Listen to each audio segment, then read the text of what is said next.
Saludos, mi nombre es Adrián Mercedes, perteneciente al grupo número 1, el cual le está exponiendo acerca de lo que es el tema de absorción de gases.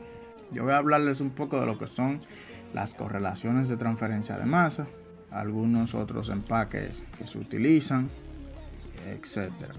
Dentro de las correlaciones de transferencia de masa tenemos que para predecir el coeficiente global de transferencia de masa o la altura de unidad de transferencia se necesitan correlaciones separadas para la fase gaseosa y para la fase líquida.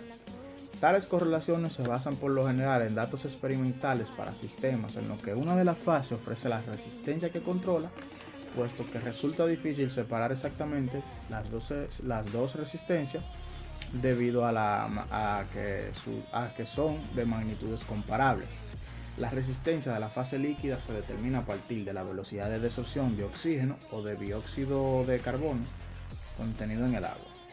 La baja solubilidad de estos gases da lugar a que la resistencia de la película gaseosa sea despreciable y que los valores de H sub X, que esto representa lo que es la altura global en la fase líquida, son esencialmente los mismos para el H sub XO, la cual representa lo que es la misma altura, pero no de manera global. Entonces tenemos también que a partir de medidas de desorción se obtiene valores de H sub X más exactos que a partir de experimentos de absorción, ya que las líneas de operación para velocidades típicas de gas y líquido tienen pendientes mucho menos menores que la pendiente de la línea de equilibrio. Para el oxígeno en agua a 20 grados Celsius, la presión parcial de equilibrio es de 4.01 por día a la 4 atm por fracción mol y la concentración de líquido sobre volumen estará comprendida en el intervalo de 1 a 100. Para la absorción de oxígeno desde el aire contenido en agua pura, se producirá un acercamiento en el fondo de la columna empacada, tal como se observa en la figura 18-20. Funcionamiento de otros empaques. Se han desarrollado diversos empaques que tienen alta capacidad y mejores características de transferencia de masa que los anillos Freycinet y las monturas Berg, pero no se cuenta con datos confiables sobre la resistencia del gas y del líquido. Se han probado muchos otros empaques para la absorción de CO2, dióxido de carbono en solución de hidróxido de sodio. En este sistema en la que la película líquida es la resistencia que controla, pero la resistencia de la película gaseosa no es despreciable. Los valores de la K sub G, que este es el coeficiente global volumétrico de transferencia de masa para la fase gaseosa, basado en la presión parcial como fuerza impulsadora, es de 40 hasta 20 veces mayor que para la absorción de dióxido de carbono en agua, debido a que la reacción entre el dióxido de carbono y el hidróxido de sodio tiene lugar muy cerca de la superficie de contacto, lo que origina un gradiente de concentración del CO2 mucho más pronunciado, aunque no es posible utilizar directamente los valores de la K sub G para el sistema de CO2 e hidróxido de sodio, para predecir el comportamiento en otros sistemas. Se utiliza con fines comparativos entre los empaques. Las columnas grandes a veces registran valores aparentes del H sub I, que esta es la altura de la fase líquida, más elevados que las columnas pequeñas. Esto relacionado con un mismo empaque.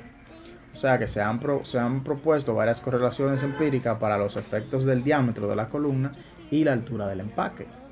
Estos efectos probablemente se deben a la distribución del líquido irregular, que tiende a producir un flujo irregular del gas y da lugar a que los valores locales de la pendiente de la línea de operación difieran bastante en el valor promedio.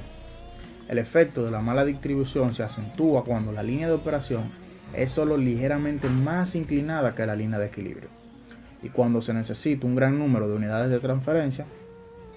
En estos casos es de suma importancia conseguir una muy buena distribución del líquido, y para las columnas altas es aconsejable empacar la columna en secciones de 5 a 10 metros, con redistribución de líquido entre las secciones. También voy a hablarle de lo que es la absorción en columnas de platos. La absorción de gases puede realizarse en una columna equipada con platos perforados u otro tipo de platos, que normalmente se utilizan en destilación. En ocasiones se elige una columna de platos perforados en vez de una columna empacada para evitar el problema de la distribución del líquido en una torre de un gran diámetro y disminuir la incertidumbre en el escalamiento. Los métodos para determinar el número de platos teóricos y estimar la eficiencia media de los platos se estudiarán en el capítulo 21. La absorción con reacción química. La absorción seguida de reacción química en la fase líquida se utiliza con frecuencia para lograr una separación más completa de un soluto a partir de una mezcla gaseosa. Por ejemplo, a menudo se utiliza una solución ácida diluida para retirar el ácido nítrico de corrientes gaseosas y se emplean soluciones básicas para separar el CO2 y otros gases ácidos. La reacción en la fase líquida reduce la presión parcial de equilibrio del soluto sobre la solución, lo cual da lugar a un gran aumento de la fuerza impulsora de la transferencia de masa. Si la reacción es esencialmente irreversible para las condiciones de absorción, la presión parcial de equilibrio es 0 y el N sub 0, que es el número de unidades por transferencia, se calcula a partir del cambio de la composición del gas para una altura igual a 0.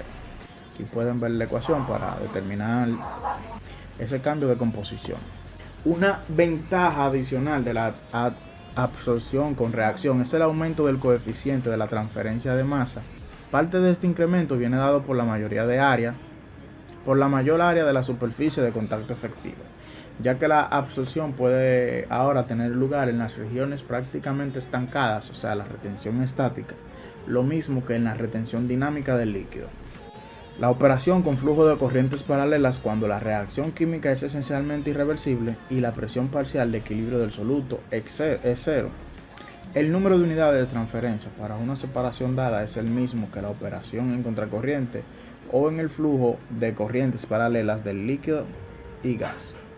La ventaja de una operación en paralelo es que no existe la inundación como una limitación y es factible utilizar un flujo de gas muy superior a lo normal. Esto permite reducir el diámetro de columna requerido y el correspondiente aumento de las velocidades máxicas del líquido y del gas da lugar a elevados coeficientes de transferencia de masa. La absorción en tanques da lugar a procesos en los cuales la absorción gaseosa va acompañada por una reacción química normalmente que se lleva a cabo en tanques donde las burbujas del gas se dispersan en la fase líquida. El líquido se mezcla con un agitador o por medio de las mismas burbujas de gas y también puede existir una apreciable mezcla del propio gas. Entonces, una ventaja adicional de la absorción con reacción es el aumento del coeficiente de transferencia de masa. Parte de este incremento viene dado por la mayor área de superficie de contacto efectiva, ya que la absorción puede tener lugar en las regiones prácticamente estancadas, o sea, en las retenciones estáticas, lo mismo que en la retención dinámica del líquido.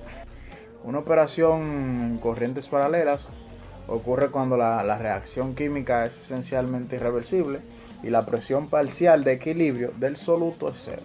El número de unidades de transferencia para una separación dada es el mismo para la operación en contracorriente o para el flujo de corrientes paralelas de líquido y gas. La ventaja de la operación en paralelo es que no existe la inundación como una limitación y es factible utilizar un flujo de gas muy superior al normal. Esto permite reducir el diámetro de columna requerido y el correspondiente aumento de las velocidades máxicas del líquido y del gas da lugar a elevados coeficientes de transferencia de masa. También voy a hablarles acerca de la absorción en tanques. Los procesos en los cuales la absorción gaseosa va acompañada por una reacción química normalmente se llevan a cabo en tanques donde las burbujas del gas se dispersan en la fase líquida y el líquido se mezcla con un agitador o por medio de las mismas burbujas del gas, y también puede existir una apreciable mezcla del gas propio. Esto tiende a disminuir la conversión. Sin embargo, cuando el gas que no ha reaccionado se puede reciclar o casi no tiene costo, como el aire, no se requiere una alta conversión del gas. Un importante ejemplo se da en el uso del aire para oxidar materia orgánica en aguas negras o lodo residual de alcantarillas. Uno de los métodos de aeración utiliza inyectores o difusores colocados cerca del fondo del tanque. Los cabezales de tubería con múltiples orificios se denominan difusores burdos y producen burbujas de 1 a 5 milímetros. Los tubos de cerámica porosa o de polímeros generan burbujas más finas. La coalescencia puede aumentar el tamaño de las burbujas. Los tanques grandes pueden contener más de 100 difusores, cada uno dispersando de 2 a 20 SFM, que por sus siglas en inglés significa Standard Cubic Feet per Minute. Esto no es más que una representación de la velocidad de flujo molar de gas corregido a condiciones estandarizadas, así desahogando la mayoría del gas hacia la atmósfera. Otros dispositivos para dispersión de gases incluyen turbinas cerca del fondo del tanque con un inyector en la parte inferior e impulsores de flujo axial, montados cerca de la superficie, para así atrapar el gas del espacio del vapor o para aspersar el líquido hacia el aire. En los que cabe destacar, para culminar lo que es mi exposición, que en los equipos de aeración la velocidad de transferencia de masa se controla por medio de la resistencia de la película del líquido, y esto es debido a la baja de solubilidad del oxígeno. Hasta aquí mi exposición.